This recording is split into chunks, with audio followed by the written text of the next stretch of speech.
The following is a special presentation of iRacing on LSRTV, your home for sim racing.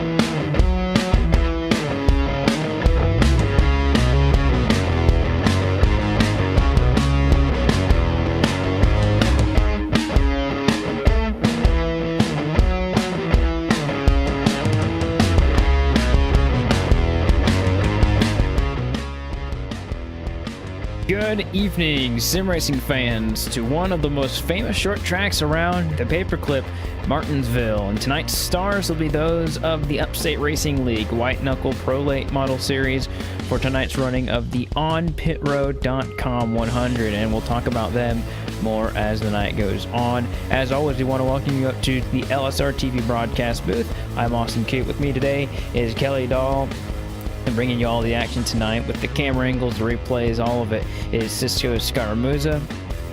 This is Martinsville. Anything can happen, Kelly, but lately we've been having some really strong runners, and I have a good feeling this is going to be there's going to be some strides that we've seen in the last couple weeks that we'll see today as well. Yeah, we've seen a few people that have just dominant out front, and right now one of those names is Nicholas Rasmussen, who's currently the provisional pole by 0.06 of a second, which is the largest gap that I can really see throughout the field. He is currently pulling away quite well, and really qualifying is so important here at Martinsville because passing is just so difficult that track position is just at a premium here tonight. And I had 3 picks for the first 3 weeks of the drivers to watch, and that would be Stefan Marinak, series veteran, newcomer Matt Kucker, and I threw in the champ Nicholas Rasmussen, like you just said, in there as well, because those guys in the last 2 weeks have all finished in the top 4. Matt Kucker has 3 top 5s to begin the season, and then Marinak has 3 top 5s, I should say. Kucker has the 2 wins, and then Rasmussen would have had 3 top 5s as well if he wasn't. If the race had been 1 lap shorter at Iowa, he had wrecked there. So these 3 in particular are running very strong, and it shows because they're the top 3 of points, which is up right now. Stefan Marinak is ahead of Matt Kucker by 2 points, and then it's 10 points back to Nicholas Rasmussen. Got to remember, Matt Kucker technically is also a rookie, so this is going to be a very hard rookie class to beat. Yeah, if you're looking for a Rookie of the Year favorite, he's definitely up there, and he has been showing how dominant he has been, especially we saw last week at South Boston, just how well he could run there, and just some fantastic driving from that guy in the 69 car. Yeah, when we're talking about rookies as well, you got to think about Jake Watson as well, and I'm going to choose him as the sleeper for tonight's race, is that he showed up big time last week, and he's had 2 top 5s, and last week was his best finish of 2nd place, and he had a really hard fought one for that second place versus Matt Kucker there. So these guys are having qualifying right now. It looks like they have either slowed down or stopped for the moment. It might actually be over, as it looks like 20 of the 22 drivers have made their times. Like you said, Nicholas Rasmussen, he will be trying to go back-to-back poles. Yeah, and it seems like he will be there at the moment. I don't think we'll be running those last cars. They may be electing to start at the back, which means they're just doing a quick little drivers meeting, a little bit more briefing, and they are going to advance to the race session. So Nicholas Rasmussen will be our pole sitter tonight. And again, tonight's race is sponsored by On Pit Road, and they are a website that has motorsports news and info, and we will get to, I think, the guy in charge of it all later on during the broadcast. I believe that's Roger Holtzclaw that we'll be talking with later on. But to the LSRTV starting grid we go. Nicholas Rasmussen gets it with a 20.601. Then you have Jake Watson, just talked about him. He's going to be the first rookie starting tonight. In 2nd place, AJ Hamill, he will start 3rd place. Rex Hoyle is one we need to watch as well. He was in the power rankings last week on their website. He will be starting in the 4th position. Then, of course, Matt Kucker starting 5th. 6th, we see Sean Cool in the 24er. The 96 of Al Smith Jr. is coming in 7th. 8th goes to Stefan Marinak. 9th to Guillaume Fortin. And 10th is the number 1 of Dylan Prosler. Starting in the 11th position is going to be James McIntyre Jr. in that 06 Machine White's Holt's Claw. I believe Ryan Rogers' brother is going to start in the 12th position. Scott Naslund starts 13th. Mark Royer, he will start 14th. And then Brian Long will start in the 15th position. 16th goes to Michael Woodring. Dan Dubuque goes 17th. 18th to Eric Hagg. Jay Dubuque will be starting in 19th. And rounding out our top 20 will be Brad Carpenter. Brian Rogers Jr. and Justin McDuff, they did not have qualifying time, so they will take the provisional times of 21st and 22nd here for tonight's running of the On Pit Road 100. Looks like these guys will be getting off and away fairly shortly. Looks like Brian Rogers Jr. is not here at the moment. He may roll off pit road at a later time, but these drivers are going to get ready and going. We'll take a look at your track facts. All these guys will start pacing here for 2 laps. Pace cars going away right now. Remember, it's a half-mile long, this paperclip, this very famous paperclip. So that means we're going to go only about 50 miles here. It sounds like a really relatively short race. Could span from anywhere around 30 minutes to 45 depending on cautions. But the big thing about this track is the very, very flat turns of maybe about 12 degrees. And then you've also got to think about the asphalt and concrete differences. You can clearly see it in the corners. It goes to concrete in those corners, which is why this place is so unique.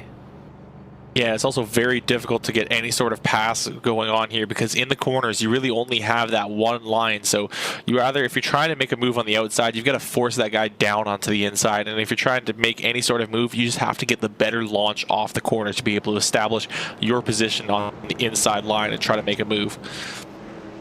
So as we get ready to go, we've got about half a lap before we go green. We want to thank you for tuning in to tonight's On Pit Road 100. As these guys will get ready to go off for 100 laps of late model racing, sponsored by White Knuckle Clothing Incorporated. Here tonight, it looks like the 71 of Nicholas Rasmussen, he will be going away. Green flag is going to be in the air. Got a little bit of stack up on the top side, actually, so that's going to leave that bottom line going. And this race is already started. Yeah, and these guys are trying to, on the outside line, trying to get to the inside. Looks like the 88 of Jake Watson did scrape the wall there, so that was a bit of an opening for AJ Hamill, who's trying to make that inside line work. Just needs to get that better launch off the corner, and he will get his nose up just ahead. But look at the work that Jake Watson's doing on that outside line. He is sticking to get to him as hard as he can. It looks like the bit of a mistake from AJ. Gets off of the bottom side a little bit, leans on Jake Watson, but they still stay neck and neck for second place. It's going to be hard, at least at the very early goings, to make that outside run for these first runs on these laps and on any of the restarts here tonight. And you're going to see that already starting to go. You can see that number 88 machine just slowly falling back just a little bit. Matt Cucker already at one position, definitely due to the inside line. He's trying to get below these guys. All the while, Nicholas Rasmussen already over half a second in front of these guys as they continue to go side by side for the second position. Also can look a little bit farther back to Yeme Fortin, but we're going to have our first caution of the night. Looks like it's going to be in turn 2. Yeah, turn 2. The 22 of Mike Hotzclaw. Yeah, it looks like he just was all up and around. I'm unsure. Oh, the reason why it came out so late was just because he had to get turned around eventually. Looks like him and the 08 gotten together. You'll see on the replay is that so it looks like they just got together going into turn 1. Pretty early for something like that to happen, but not a whole lot of damage. Oh, actually, looks like the 36 is going to have some good damage, and the 61 as well. So early damage for a couple runners here.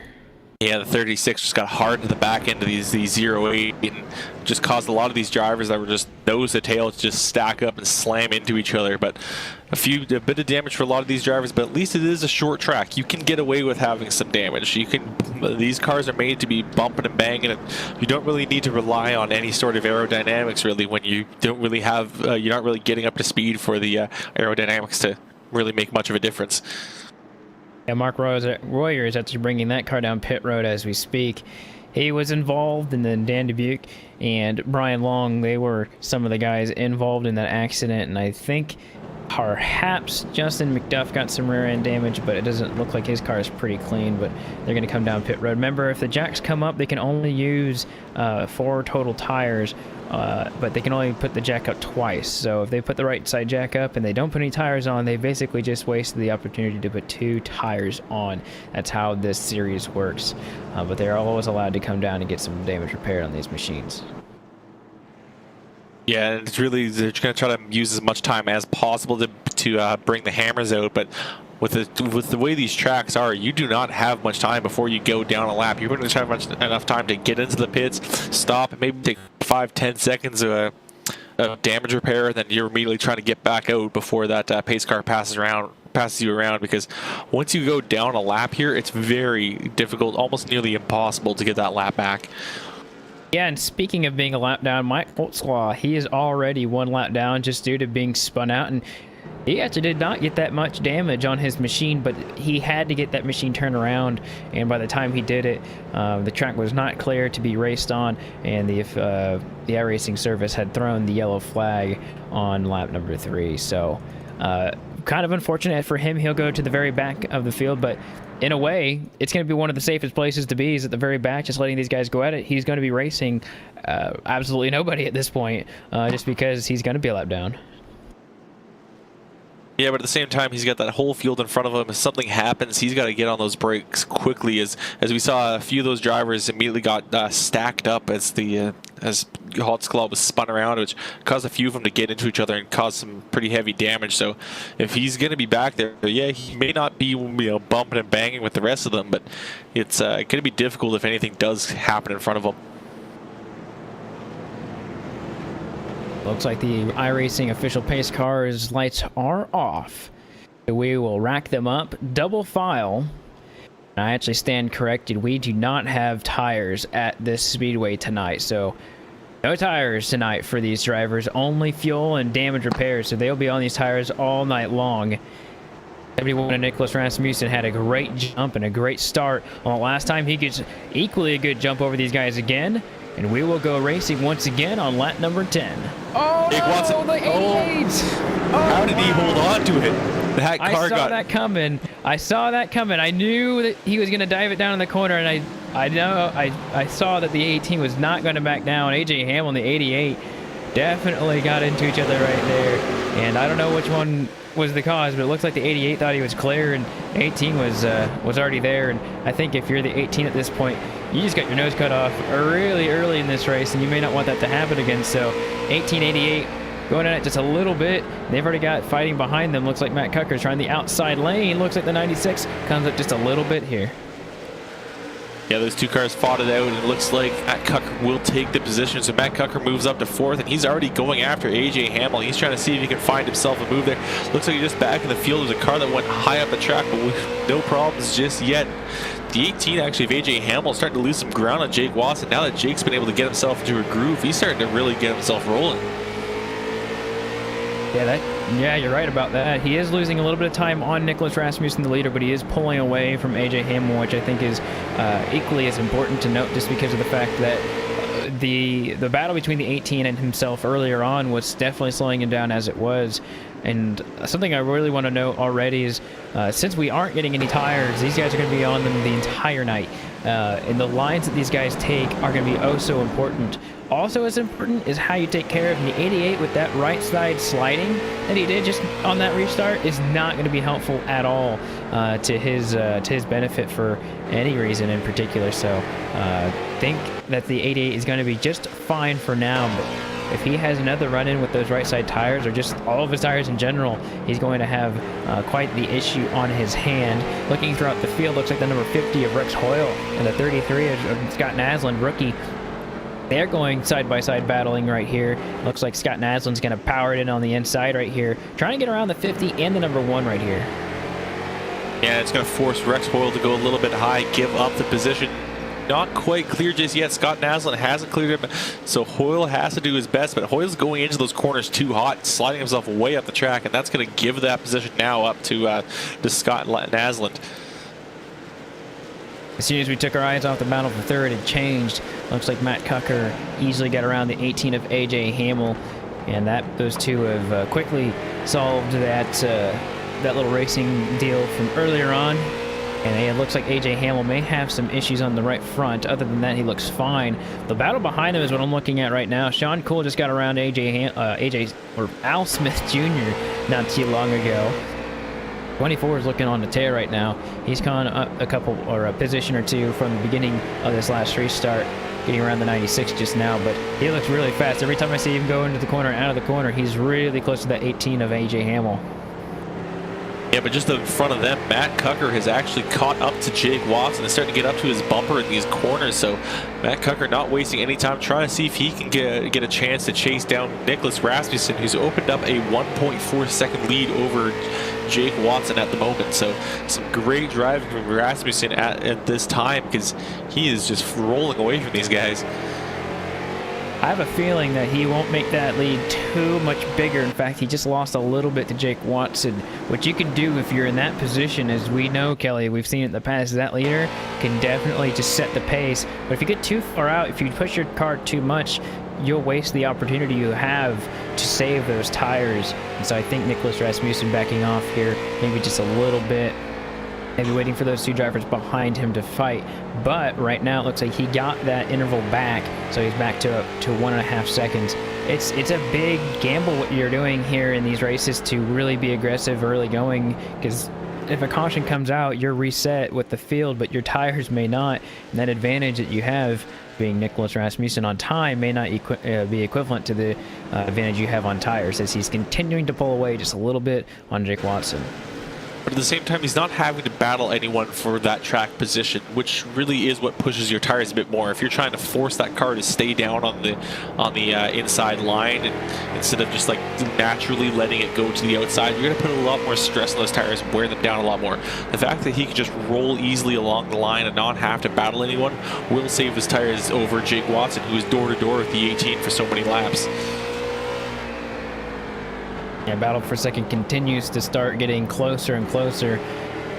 Remember, the 88 and the 69 battled really hard last week at South Boston, and they were actually very pleased with the battle that they had. Even Jake Watson said, you know, being second to Cucker feels is a good feeling, although he wish he had beaten him, of course. But those two look like they're going to have a promising battle here shortly, although we're already almost 1/4 of the way finished with this race here, Kelly. It's going by extremely quickly.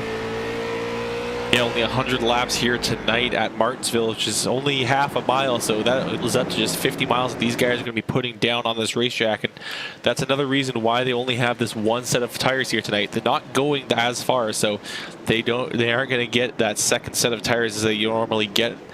Look at Matt Cucker. He's using those tires as much as he can to try to get past Jake Watson, just trying to stay up right with him. If he can get a good run off a corner, which he may, he's trying to diamond those corners actually to get that run off the corner. You'll see him go up in the middle of the turns, just up to that second lane almost, and just try to see if he can rock it down off the corner.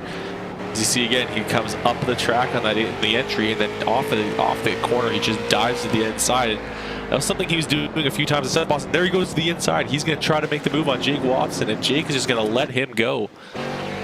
Courtesy move to know that Cucker has been faster the last few laps, and just like you said, just let him by. As easy as it was said, as easy as it was done. Now Matt Cucker can set his sights on Nicholas Rasmussen, the impending fight that we will probably see if Cucker keeps up the speed he's got. He's just been absolutely on the tear the last couple of races. He was still pretty good at Iowa as well, although did not lock in the performance that or the finish that he was seeking. That went to Stefan Marinak, who appears to be in the 9th position, so he's down 1 from his start. This is a big day for Matt Cucker. He can gain the points lead if he actually just stays where he's at. Of course, it looks like the number 25 is having issues of his own, as he is kind of in no man's land, 6.5 seconds behind these guys at the moment. We do know him to be very much like Kevin Harvick in the NASCAR Cup Series, where he is called the closer. We definitely see him do that a lot. But that lead between Cucker and Rasmussen, it's coming down just a little bit. Yeah, now it's down to 1.6 seconds, and it may even shorten even more after this lap here, because Cucker has wasted no time. The second he got around Jake Watson, he immediately set his sights on closing that gap to Nicholas Rasmussen, and closing it he is. He's already cut over a 10th off that time. And now at this lap there, he's going to cut almost another 10th off once more. So he's got a lot of time left in this race. We are down to 70 laps to go. So Matt, if he just keeps running the line that he's running, he may eventually close that gap on Nicholas.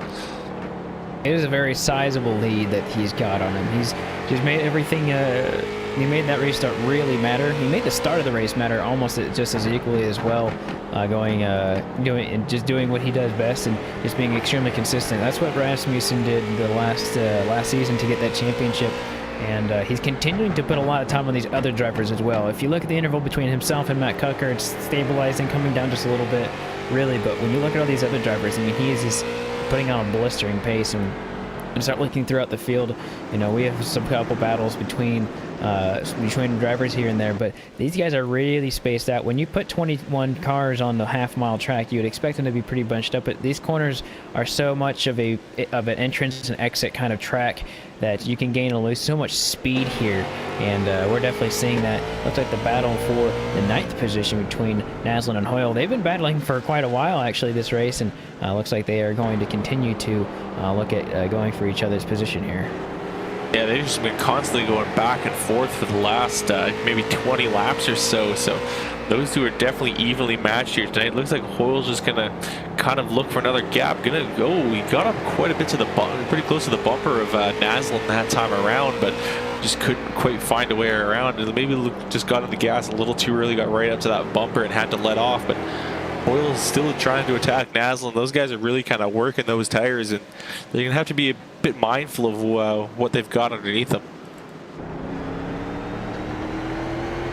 We are on lap number 36 here. Leaders on the back straightaway. That's Nicholas Rasmussen, who's led all of the laps tonight, all 36. When he comes to the stripe, it'll be a good asterisk at the end of the night if he can continue to do this 14 more times. But I don't know if he'll be able to do it the entire night. Matt Cucker is looming, and he appears to be that Jaws theme that you hear in the movies, and he's definitely breaking down that lead just ever so slightly, just a little bit by little bit, just little bites. Every time he takes it's a little bit off, and I'm looking at the two different lines that are taking, and Cucker gets so close to the wall every time he exits the corner. I'm a little worried that's getting too close, but man, he got a lot of time that last time. That went down by an entire 10th. We haven't seen him really do that much damage to the lead of Rasmussen in quite some time. Each lap he gets closer and closer. But look how wide he took those two corners, both turns 1 and 2 and 3 and 4. He was not close to that yellow line at all, and actually he still took a little bit of time off Nicholas. Not as much, but he's almost running that second lane really, which is kind of surprising. Normally at Martinsville, you try to get as close as you can to that grass and that yellow curbing on the inside, but he's running pretty high, getting his right sides into that gray area where there's no rubber down. Maybe he's just finding a little bit of grip there that he can lean on and launch out of the corner. I've been noticing over the last few builds that Martinsville has become a lot more racier, and that is definitely because of that second line. And he's not even, you could fit an entire car under him except for on the exits of the corners. That's where he's arcing it in. He's making a very late apex. That way he can keep his speed into the corner and then definitely power off. A lot of these drivers still doing it the old traditional way and still getting some manageable speed here. But at the same time, he's doing two things, and Rasmussen is doing this pretty similarly in 1 and 2, just not in 3 and 4. At least that's what it appears to me. But he's conserving his tires a little bit more because he's not having to power down, not having to use as much brake to slow down the car. It is now under 1 second, the lead between Nicholas Rasmussen and Matt Cucker. So those two in particular did a really good job of the night. They've got 2 seconds over the rookie Jake Watson in third. Yeah, but it's one thing to catch another driver. It's another thing entirely to pass him, especially here at Martinsville. It is such a difficult track to pass at, and look how high Rasmussen got in that corner that time around. He was way up there, almost to the top of the concrete through turns 1 and 2, which give a little bit of advantage to Matt Cucker. He's leaning on that where the rubber isn't down and getting a little bit of grip there, but he's not getting completely completely out of the groove like Rasmussen is. And I think that's what's the advantage for Matt Cucker. He's still getting that inside line. He's still cutting away at that time, but he's just leaning on that that clean part of the track just for that little bit of extra grip. And he's now cutting even more time out. And we've actually got a lap car coming up here, so that's going to throw a wrench into this entire thing. Only about 4 or 5 car lengths between Nicholas Rasmussen and Matt Cucker, and that lead is down to about almost half a second. You can just see the difference right now. But like you said, Jay Dubuque is in front of these guys. And this might be what changes the picture of it momentarily, I would assume. Once they get around Jay Dubuque, they'll have to continue to get more lap cars as it continues to go. But almost under half a second right now, and I think Nicholas Rasmussen started looking in his rearview and started seeing how high up the track Matt Cucker was and started actually trying that, because it wasn't that long ago that Rasmussen was actually just doing the bottom. But here he goes. How is he going to get around this lap car? That was actually really close, closer than I think it may have looked like on the broadcast, because it looked like he's only about a few feet from hitting the lap car of Jay Dubuque right there. I don't think Jay Dubuque was ready for that launch that Nicholas was going to get off that corner. It kind of caught him off guard a bit. You see, so he looked like he was going to take the line and realize that Nicholas was coming up on him fast. So he just dove to that inside, got out of the way, and luckily got out of the way just in time. But Matt Cucker has now lowered that gap to half a second. And I think within the next few laps here, he may be challenging Nicholas Rasmussen as they try to work their way up through this lap traffic. Only a few more laps till we're about the halfway mark, and Nicholas Rasmussen has led every single lap. It's starting to matter less and less the closer and closer Matt Cucker gets to him right now. And looks like Jake Watson is also maneuvering around lap traffic as well behind them. He's actually starting to gain a little bit on both these drivers, as Jay Dubuque held them up for just a little bit as they were going around him. And gotta think to yourself a little bit how these lap cars can definitely change the way that this race goes on. We saw it last Monday. We might see it today, but I don't think we'll see it in such extraordinary fashion as we saw it on Monday. And some good driving from both these drivers up front as they're going to make their way up to some more lap traffic. They're getting the 22 of Mike Hotzclaw to stay up high. Mike earlier had that incident, and actually that 22 is going to get between the 69 and the 71, so that may be a bit of an advantage for Nicholas right there, as Matt Cucker had to change up his line for the entry into turn 1. That may allow Nicholas to open up a bit more of a gap. And as Nicholas Rasmussen rounds the corner and starts to get closer to that start-finish line, he will now have the most laps led on the night with 51 laps led. And as we cross the halfway point of tonight's race, let's take a look at our iRacing Midway Race Break, brought to you by iRacing, the leading online racing simulation. Developed from the beginning as a centralized racing and competition service, iRacing organizes, hosts, and officiates races on virtual tracks all around the world. In the fast-paced world of esports, iRacing is a one-stop shop for online racing with officially sanctioned racing from NASCAR, IndyCar, IMSA, World of Outlaws, and more. That lead is down to a shriveling 0.3 of a second. That's between him, Nicholas Rasmussen, and Matt Cucker. Lap car of, that's the 61 of Dan Dubuque, is making it a little bit more difficult. But as we start to look through the field, Matt Cucker second, Jake Watson, he finds himself in third with AJ Hamill fourth, and Sean Cool is going to be in fifth place right now. In sixth, we got Al Smith Jr. dropping back a little bit more from his earlier edition, which I think was fourth, was his highest of the night. Then we have Guillaume Fortin in seventh. Eighth to Stefan Marinac. Ninth is Scott Naslin, and just behind him, still battling for that position, is the 50 of Rex Hoyle. In 11th place is James McIntyre Jr. Then you've got Justin McDuff just crossing the start-finish line in 12th. Brian Long, 13th. Dylan Prosler, he's in the 14th position. And then Michael Woodring is in 15th. 16th, our last car on the lead lap, is Mark Royer. 17th, Dan Dubuque. 18th, Jay Dubuque. Mike Hotzclaw sits 2 laps down at 19th. 20th, and these next two drivers have decided to park it for the night. 20th is Eric Hagg, and Brad Carpenter sits 21st. And that's been a look at your iRacing Midway Race Break. For more information on the wide variety of sim racing possibilities online, Visit iRacing.com to sign up today. For a limited time, you can now visit iRacing.com/World of Outlaws and take advantage of the exclusive promo codes that they've got on. And I don't think they're going to last more than the end of the year, so you're going to get yourself on it.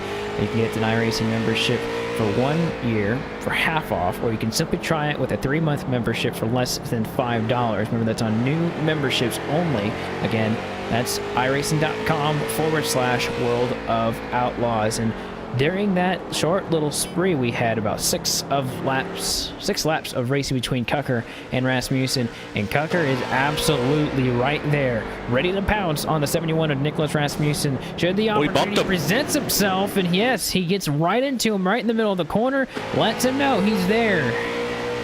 Yeah, that was definitely a knock at the door, just showing Rasmussen that Knuckle is there and he's going to make a move anytime soon.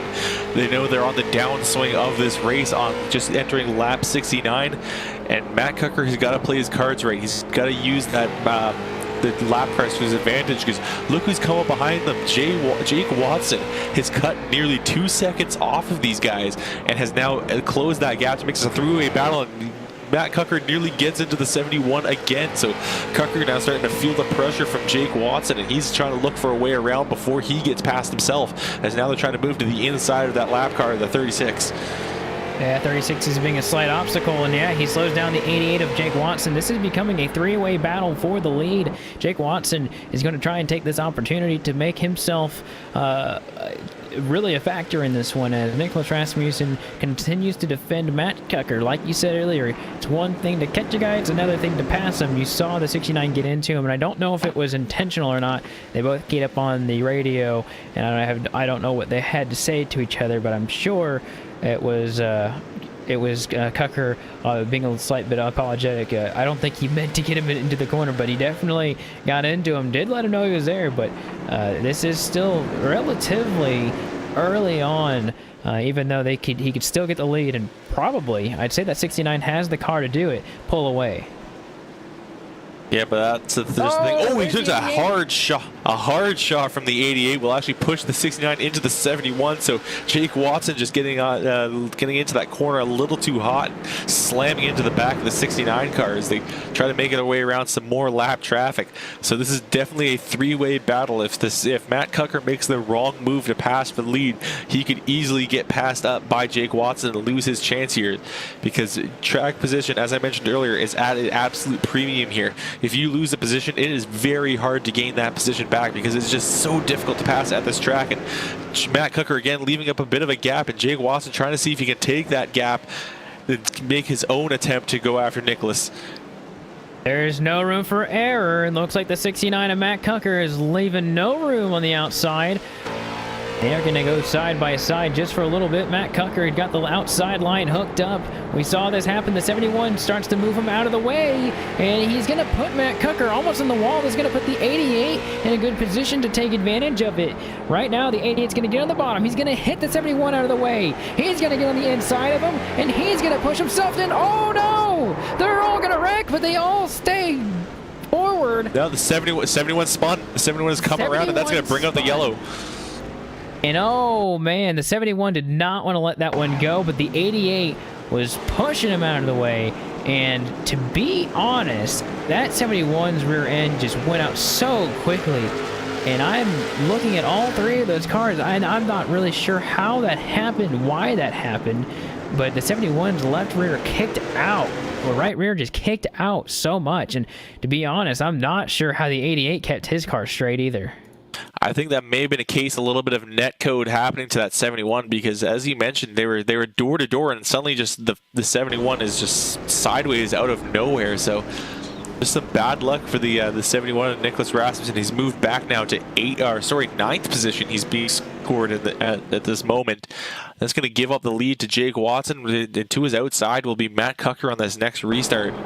If anyone's going to make anything happen on that outside on a restart, it's definitely going to be Matt Knuckle. He has had a couple of great starts, been able to battle well with the third place drivers that have been trying to go up to the inside, but Jake Watson definitely had an advantage. We've seen both times that Nicholas was on the start and our only other restart of the night, that Nicholas was able to get a fantastic jump being on that inside and was able to open up a huge gap before anyone could even say anything. So it's definitely an advantage Jake Watson, but if someone has the car to take the battle to Watson, it's definitely Cucker. And remember, there is a claim procedure that happens in these races. And if no one claims the accident, it'll go to further review afterwards. And it looks like we did see the replay happen. Looks like Cucker did get some right front damage on that. And you saw that in the onboard that happened. And if neither one of them claims it, it will be up to the board of officials at Upstate Racing League to decide who was at fault. If the 88 goes on to win the race and he gets penalized for it, he will lose the win, I think. And so that will be quite the interesting... that'll be really interesting to see what happens, because both your race leaders, Watson and Cucker, have some good damage from what happened right there, and I'm really sure that Nicholas Rasmussen is not happy about what happened there, as we are on lap 71, almost to the 3/4 way of this race. And at this point, I do want to give a big shout out to the sponsor of tonight's race, onpitroad.com. They cover the news of all racing that you can think of: Monster Energy Cup Series, Xfinity Series, Campy World Truck Series, IndyCar, Supercars, ARCA, you name it. They've got it on their website. You can check them out at onpitroad.com. You can even get a little bit of Roger Holtzclaus's thoughts and rants on that website. So, lights on the pace car are going to go out.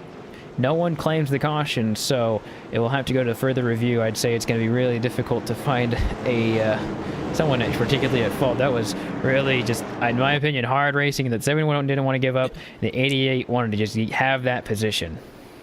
Before you go any further, Jake Watson has elected to take the outside on this restart, so that's going to put Matt Cucker to the inside. So I think Jake is just hoping that he gets a great launch and is able to just take that inside line, but this may be a chance for Matt Cucker. Here we go, out of turn number 4, iRacing pace car is gone, and the 88 gets a stellar jump over the rest of the field, so we will go back green on lap 73. 88 on the top side, that's where he wants to be. He's going to try and make sure he gets a good run off the corner. And so that battle between those two drivers is going to be subsided for the now. And looks at the 24 of Sean Cool. He started on the outside on that last one. Is the outside line really that way to go? And wow, look at all the banging on the bottom line. Stefan Marinak and company, the 50 of Rex Hoyle, they're a part of it. 3 wide on the front straightaway. And it looks like the 50 of Rex Hoyle is going to go out the front end of the 71 of Nicholas Rasmussen. Rasmussen is having himself quite the day so far right now. Yeah, he's having to battle for every position now, and he hasn't had to do that since before this last restart. He was just comfortably cruising around in the lead earlier, and now he's back in the field fighting for every position. And look at going back up to the front. Matt Cucker got right up to the bumper of Jake Watson on that last corner, nearly made contact with him. So it looks like Matt Cucker realizes that we're in the last quarter of this race, and he's going to have to make a move as soon as he possibly can. 3/4 distance is what we're at now, so we've got 25 laps to go. Matt Cucker has been in second practically all day. Started from 5th, and then Jake Watson, he saw an opportunity, and I think we just had a motor blow. Possibly. I heard some major damage from a vehicle, but perhaps it's not the case, as we'll try and find out what's going on. An update on Nicholas Rasmussen. He's in 10th position, so he's going to try and get around Rex Hoyle right here, as Hoyle is not letting him by. And actually, he gives him the door. He gets into him, and that's going to be the 50 going around, and the 71. Yeah, it's a bumping and banging between those two drivers, just trying to battle for the position. And I do not know. It looks like he did give him... Oh, it looks like the 71 caught the curb. He hit that yellow curb, I think, and which just kind of shot him back up the track and into the side of the 50, and that just turned that 50 car right around. And unfortunately for the 50, he got a little bit of damage to the outside, but I think the 71 of Nicholas Rasmussen might be a bit more worse off. He hit the inside wall, I believe. He spun sideways and got himself around. Actually, no, he got clipped by another car. The 71 getting a bit more damage. This is a very uncharacteristic night for Nicholas Rasmussen. Having the issue and then having another issue. I definitely have seen Nicholas have much better days, and it's not over yet, but definitely not the night he is wanting to have. As good of a run he's had earlier on the last 2 weeks.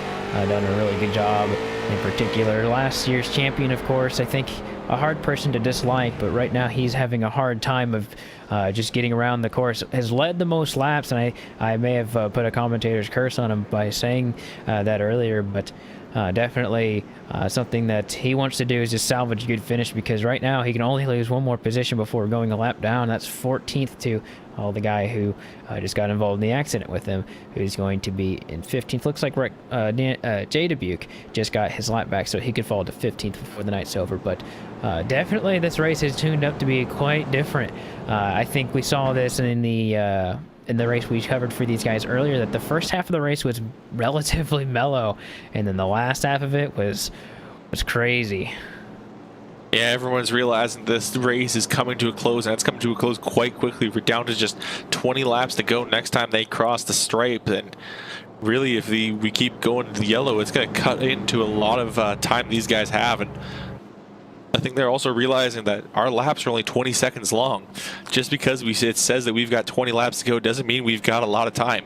These laps are going to tick by in a blink of an eye, and these guys are going to have to make the move as soon as possibly can. So I'm expecting to see a lot of sparks flying on this next restart. And Nicholas Rasmussen in his number 71 championship machine, he will get the EOL for that last incident. That means he will go to the end of the longest line, which will put him in the 15th position and behind all the lap cars that were laps down before the caution. So the 88 looks to show the outside lane for this restart, and we'll have just under 20 laps to go. Looks like we'll have 17 when we get the green flag next time around. Double file. Who are you picking for this one here, Kelly? Watson or Cucker? Well, Watson he does have that advantage the leader always has on these restarts. He's going to definitely launch off to a great start. But if Matt Cucker can get a good start and keep his nose to the inside of Watson going into turn 1, I think the advantage will be to Cucker. But if Watson gets clear before turn 1, this might be Watson's race. They're getting ready to go. A little bit of mind games on this restart. The 88's up to about half a car length of a lead, and the green flag is out, up and away, and he does get that number 69 cleared, but just barely right in front of his nose. Just cuts it off right there out of turn number 2. The first two single file once again, and then Sean Cool and AJ Hamill will continue to go back to back. And what did I tell you about that number 25? He just somehow appears out of nowhere at the end of the race, but he gives the 18 shot right there. And almost gave him too much of a shot, but that 25 is always pretty good here in the late runnings. Yeah, that 18 AJ Hamill nearly got turned there, though. It was a good shot that he got from the 25, and it definitely got him a little bit sideways. He almost had to lean on Sean Cool underneath him to keep that car pointed in the right direction, but he's still bringing that battle on that outside line, trying to hold on as well as he can, just keeping himself ahead of the 25 and just almost even with the 24 of Sean Cool underneath him. But Sean will get cleared that time by, and now it looks like the 25 of Stefan Marinak is going to try to move up that inside line and get around AJ Hamill, as AJ's now struggling on that outside line, sliding up just a little bit wide to the middle of that time. Yeah, he touches the wall just a hair that last time. You can see just the speed that the 25 has. He gets into the 24, Sean Cole, just a little bit. So you can definitely see that those two still battling. Looks like the 25 is going to be clear. So that's going to be single file all the way back through the top 5, and then even further. Looks like everybody is just about top. The top 10 and even more is just clear, but it's all about this front 2 right now. Matt Cucker, Jake Watson, and I know for a fact that Matt Cucker is going to make the move when it matters the most. It's probably going to be at the end of this one. He's not going to make the move now unless he feels that he can definitely keep it, and I don't know with the way Jake Watson was racing earlier if that's going to happen. Jake Watson really wants to win.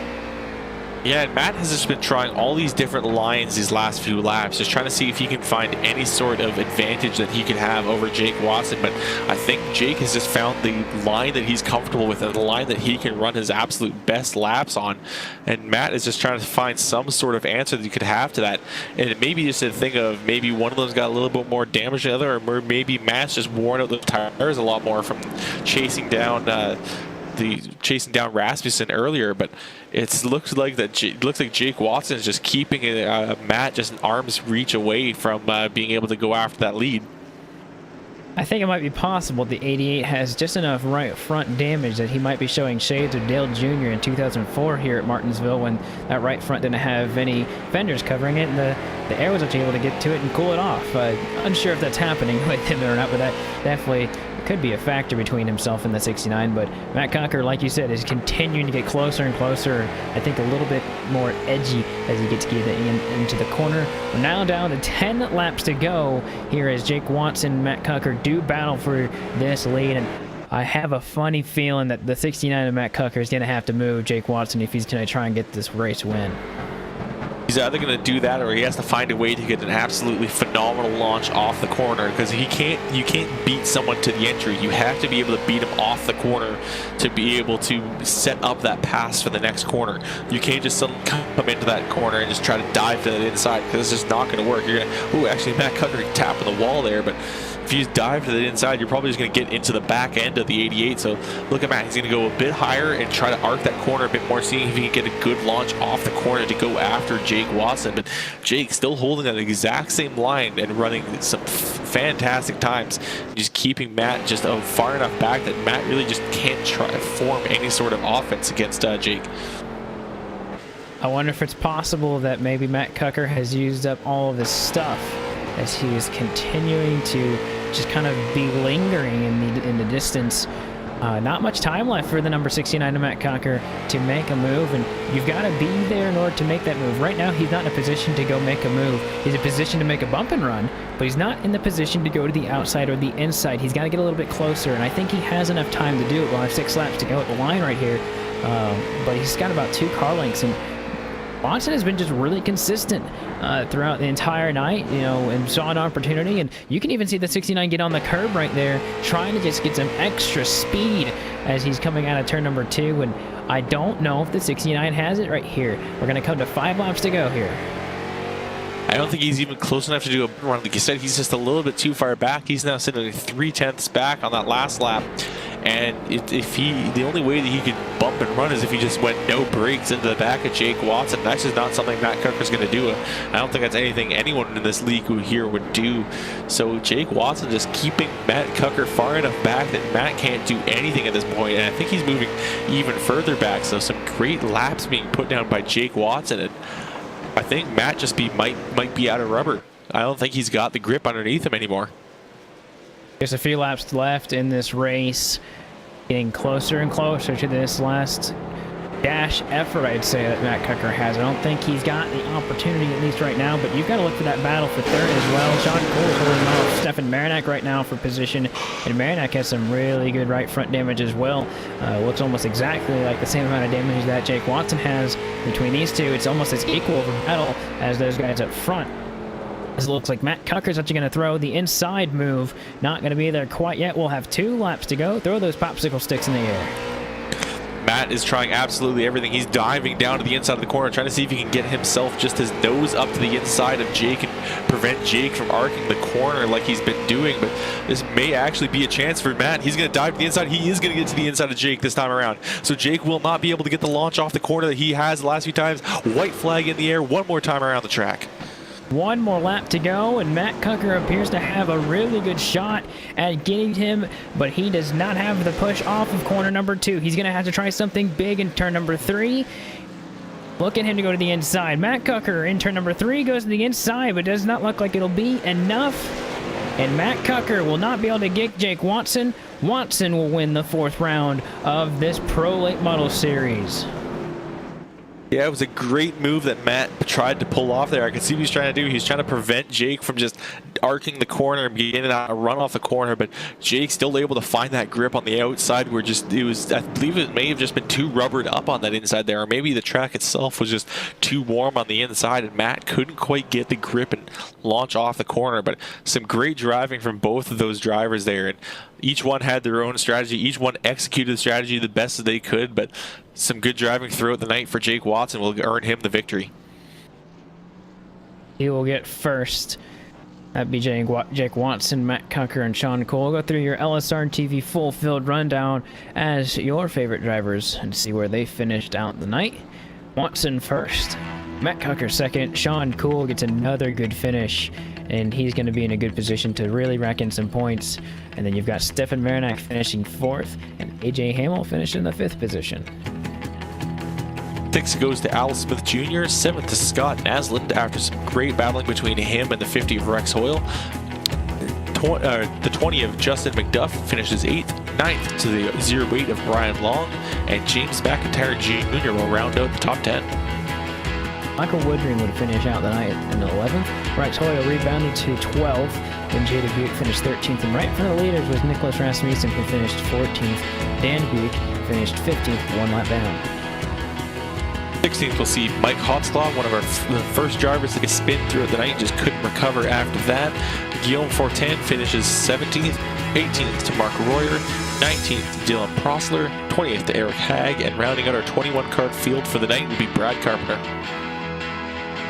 That's a look at your unofficial results. Remember, there will still need to be a ruling on the caution that happened between Watson and Nicholas Rasmussen after this 100-mile feature, or this 100-lap feature. I was right the first time. 100-lap feature has commenced and concluded. So we'll be right back in just a moment as the Upstate Racing League White Knuckle Clothing Incorporated Pro Late Model Series takes us a quick break, and we'll be right back here on LSRTV, your home for sim racing.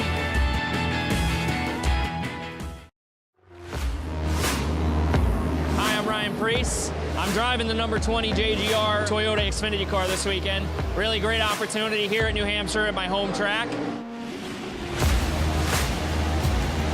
Over the past 2 weeks, I've been on iRacing, practicing a little bit here and there with the modified and the NASCAR Xfinity car, so it's been a lot of fun. It's been a great tool for me to kind of get used to that stock car body again and be prepared for the race today.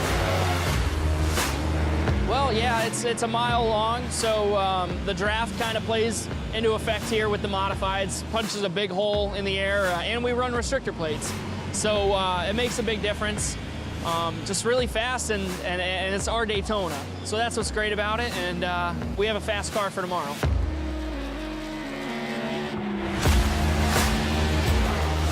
I think the biggest thing is they're heavier cars. The tire's a lot different, and the way you go about setting them up is a lot different. They use all 4 tires more than a modified, where we typically drive off the right rear, you know, so.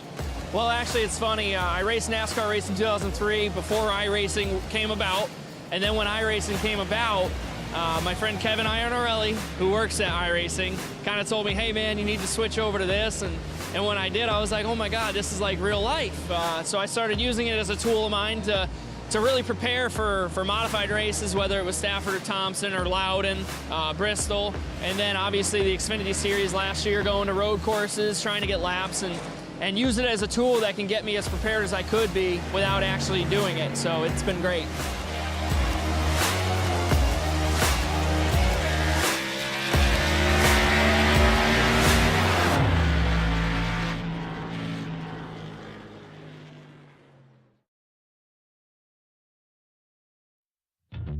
Welcome back to Martinsville, as we want to thank here very first and foremost the Upstate Racing League White Knuckle Clothing Incorporated Pro Late Model Series' sponsor, White Knuckle Clothing Incorporated, for their title sponsorship on the series. We want to thank them for everything that they do for the series and for bringing them to us here on LSR TV. So we will throw it to Victory Lane as we're going to talk with Jake Watson here in Victory Lane. In just a moment, I'll get him up here. Yes, looks like we've got Jake Watson here. Jake, quite an interesting race after lap 60. Looks like up to lap 60 really was just kind of finding your spot to be in here for tonight. So congratulations on the win first and foremost, but talk to us about how tonight went. Yeah, thank you. I just really saved my stuff since lap 1. I saw that Nicholas just ran away. He was burning up his stuff, and then I just let Matt go by me and let him burn his stuff also. So I just had to save my stuff and wait till the end. I think the thing that you're probably expecting us to ask you is exactly what happened between yourself and Rasmussen off the corner of 4. It looked like you guys got really close, and you guys had made contact. Now, what was, from your perspective, what exactly was going on to you? Going into turn 1, Matt got to his outside, and coming out of 2, he kind of, I don't know, I shouldn't say stuffed into the wall, but crowded him up into the wall, and then that allowed me to get to Nick's bumper going into 3, and I moved him a bit, and then coming off 4, we just locked wheels, I guess, and it was on from there. Now, once you got the lead from him and Cucker, I would say that you had to manage both of them to get that lead. Talk to us about how keeping the lead from Matt Cucker was, because he made a really good hard charge there at the end. Yeah, it was definitely really hard. I just saw what line he was running, kind of took it away. I had no tires left at the end, and so did he, so it was kind of an equal playing field. Yeah, not having the chance to come down for tires on that last caution probably would have been nice to have those brand new tires, but if you had come down pit road, do you think anything would have changed for you in particular? No, just you have to save a lot no matter good tires or old tires. That's my point of view. Well, you do get the victory, your first on the season. Looks like the rookies are coming out to play in this series. Looks like you've taken 3 of the 4 races this year so far. We do want to give you a chance to thank those those people who make it happen for you there, Jake, and the win that you've got tonight. Yeah, I gotta thank London Recreational Racing, Daryl Ecott's Custom Diecast, Left Turn Chassis, and Triton Lapsfish for spotting me tonight. All right, there you have it. Jake Watson finishes first in that 88 machine. We look to see great things happen from him as he's gotten 2 back-to-back podium positions. Thank you for giving us some of your time here, Jake. Thank you. All right, there you have it, and we will continue to go down the roster of drivers who have made their way up and through the field, and we'll give it to Kelly, who's caught up with Matt. Yeah, Matt, congratulations on a nice second-place finish here tonight, and really, you were battling once again with Jake Watson. Is this a thing that we're going to see week in and week out between you two? I mean, I hope so. It's a blast running with them, and Nicholas, too. I mean, it's always fun running side by side with people and not really taking each other out, just moving each other back and forth, and I like that, and I'm okay with that every week. Well, towards the end of that race, you did catch up once again to Jake Watson, but you looked try to find different ways around Jake. Were you just out of tire? Were the tires just worn off underneath of you, or was the track just worn down into one solid lane? I was banking on earlier on in the race that we were going to have more yellows because the tires with these things, if you get a yellow, they cool right down and then your lap times come back. So I pushed the car really hard, and I didn't think we were going to have that long run. And when we did, it just wore off the right front, which is what had made Jake catch up to us. And then once he got there, it was pretty much he's out front, and you really can't pass unless you move him. And I didn't want to do that. All right, well, next week we're rolling off to Irwindale, and how do you feel about that track coming up on the schedule? I'm not a real big, I wouldn't say like ARCA's track type of guy. Like I don't like Iowa. I don't like late models on big tracks, but we'll see what happens. I'm a short track guy, so anything can happen. Hopefully we can come out with a good solid finish next week.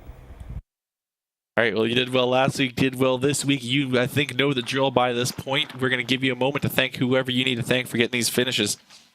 Yeah, I got to thank Team Vincier, Globalcom, iAnalyze, everyone for watching at home, you guys for broadcasting, and Upstate Racing League for putting the show on. Fun. All right, well, thank you very much for stopping and talking to us, Matt. Congratulations on your second place finish, and hopefully we'll hear from you again next week. I hope so. Thank you. All right, going to send it back to Coop once more, and who's, I believe, is caught up with the number 24 of Sean Cool. Yeah, I've caught up with the number 24 of Sean Cool, who finishes in a very, I'd say, quiet third place today. Sean, you kind of just kept yourself, had a good couple battles there at the end with Stefan Marinak, but relatively, we didn't really talk about you a whole lot, but sometimes that's a really good thing because you get in the top 3 and we kind of wonder how you got there, and we get to ask you how it happened. Yeah, it was kind of a quiet. We kind of snuck into third there at the end. I mean, we were running well all night. We just I didn't do so hot in qualifying. We started 6th, so it was kind of a workout to get kind of separated out and get in line, get up to a decent spot that we could ride. And then we got that nice, really long green flag run. So I know I was running with AJ, and I think we were both, I know I was, we were just kind of saving in case we got one of those late race yellows, which we ended up getting, and that really played into our favor. I was able to run AJ real clean, really hard on the outside there, and somehow was able to get past him, and then we were able to take advantage of the inside there on that last restart and hold Stefan off. He was charging hard at the end there, so that was really cool too. Yeah, like he always does, it seems, every single time. But I'll tell you that you're in a really good position going into next week on points. You'll more than likely get the third position away from Nicholas Rasmussen. I know it's early in the season, but it's never too late to, or never too early to start thinking about it. Only 10 positions up for grabs for your guys' playoff picture, and not very many races to do it. How do you guys look about going into week number 5, right before the halfway point of being where you're at right now? Yeah, first and foremost, I hate to see what happened to Nick there. He's a fierce but clean competitor, and you hate to see that. But as far as us benefiting from it, it's great just to run well, run solid. I know we haven't quite cracked the top 2 yet, but we'll keep working at it.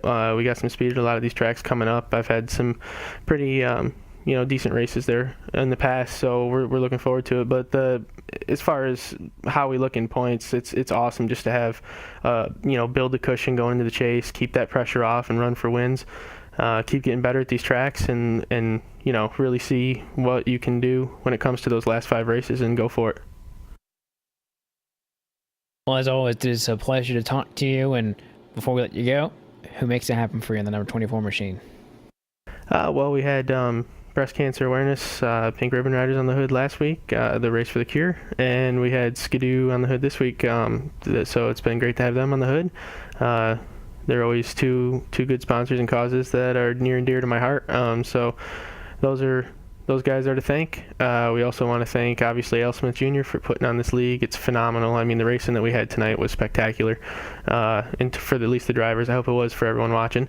And for you guys up in the booth, thank you as well. I hope you enjoyed it. But it's great to be able to come watch, go back and watch these races. And it's really cool for some of my friends and family of other drivers that I know or have heard of that enjoy running and watching these races. So just for everybody that puts this on, for the sponsor today for the race on Pit Road 100, I think it was. Thank you to them, and everybody that puts this on. There you have it, number 24, Sean Cool finishes third tonight. Thanks for giving us a moment of your time here, Sean. Absolutely, thank you guys.